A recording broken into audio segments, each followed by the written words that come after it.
Namaste, welcome to Sesrekha's kitchen. Today I am making Chana dal sundal. This is a very healthy weight loss and diabetic recipe. This dish can also be offered to God as Naivedyam. To make this recipe, I washed 1 cup of chana dal and soaked overnight. You can at least soak the chana dal for 4 hours. Here I have my pan on medium heat with 2 tablespoons of oil. When the oil is hot, add 1 tablespoon of urad dal, 1 teaspoon of mustard seeds and 1 teaspoon of cumin seeds.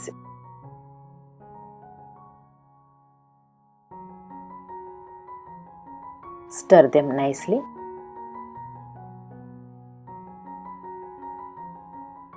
When the mustard seeds are spluttering, add 1 teaspoon of crushed red pepper.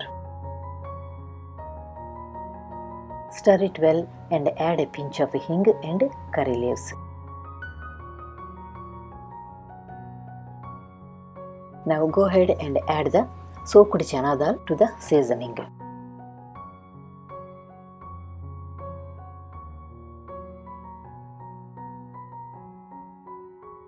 Give it a stir and add some salt and 1/4 teaspoon of turmeric powder.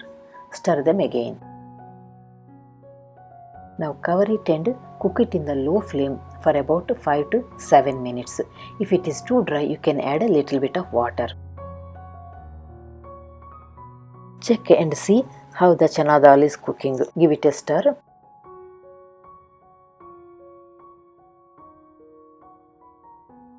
Take 1 chana dal between your fingers and press it.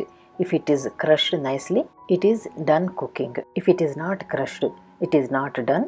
So continue cooking for a few more minutes and add a little bit of water if you need it. Mine is done. So now I am adding half a cup of grated coconut. You can use frozen or fresh grated coconut. Keep stirring for a couple of minutes to blend all the spices. This dish will go with rice or chapati. The other way to eat this sundal is chop some onions and mix with this sundal and eat it as a snack. Today I am not adding any onions because I am going to offer this to God. Let me know how do you like to eat it. After sauteing a couple of minutes with coconut, add some finely chopped cilantro and mix it again. You may switch off the flame, and thank you so much for watching my video. Please do try this recipe and let me know how it came out. If you like the recipe, please do like, share and subscribe to my channel. Please like my Facebook page too and visit my Telugu channel Sesrekha's Kitchen and Arts. Please do follow my WhatsApp channel Sesrekha's Kitchen, and it is very easy if you want to share any of my recipes, and it will be helpful for me too. So thank you all for today. We will meet in my next recipe.